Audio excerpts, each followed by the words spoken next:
birde ko'rgazma uyushtirilgan. Ko'rganlik ishi traktorlarda, dvigatellarda borisi da var.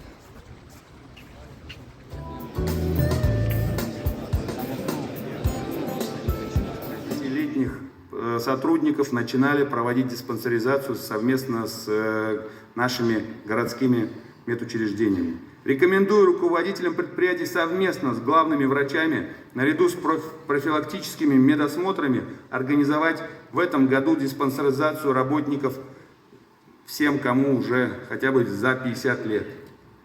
Есть еще одна важнейшая задача, решение которой зависит от руководителей предприятий. Это своевременная уплата налогов. В течение года мы видим рост задолженности, но при этом количество должников снижается. Рост задолженности связан с дополнительными начислениями по итогам проверок налоговой. Но, коллеги, помните, что благополучие республики, вся социальная сфера зависит от уплаченных налогов. Прошу руководителей предприятия обратить на это внимание. Беспрецедентно по своей сложности и неординарности с точки зрения решаемых задач. Главная цель, которую мы поставили себе в настоящем, это недопущение остановки производства, реализации планов по обеспечению всех отраслей нашими автомобилями и специальной техникой. В итоге, даже в условиях жесточайших санкций, наложенных на КАМАЗ, прошедший год не стал препятствием реализации поставленных целей. Более того, мы считаем, что нам удалось заложить основу для хорошей динамики развития на ближайшие годы. Очень хороший, большой потенциал. Хочу предоставить слово представителю, генеральному директору группы компании «Пегас» Ильдару Махмадручу Нуриеву. Поговорим о станкостроении. Хайрлыкан коллегалар, Хайрлыкан Рустам Нургалиевич. Біздің традиция бойынша бисмилля етіп башлайбыз. Бүгінгі шығышын темасы станок ТЗВШ или технологик суверенитета.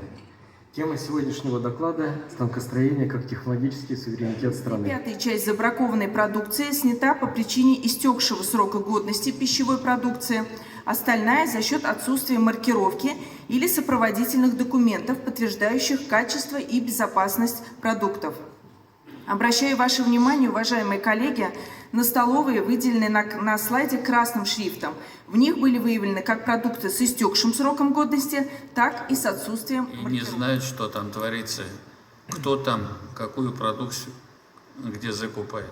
Это здоровье вашего персонала, здоровье ваших людей.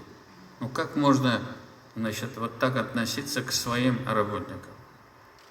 Разные есть. Есть, где образцовые и субсидируются, и там какие-то формы, другие поддержки есть. Неужели мы не можем привести в порядок наши столовые? Люди должны нормально питаться. Есть две вещи. Ведь каждый специалист для вас на вес золота. Значит, обязательно это профмедосмотры должны быть. И это должно быть не деньги заплатили кому-то там потом, значит, вам выписали, все нормально.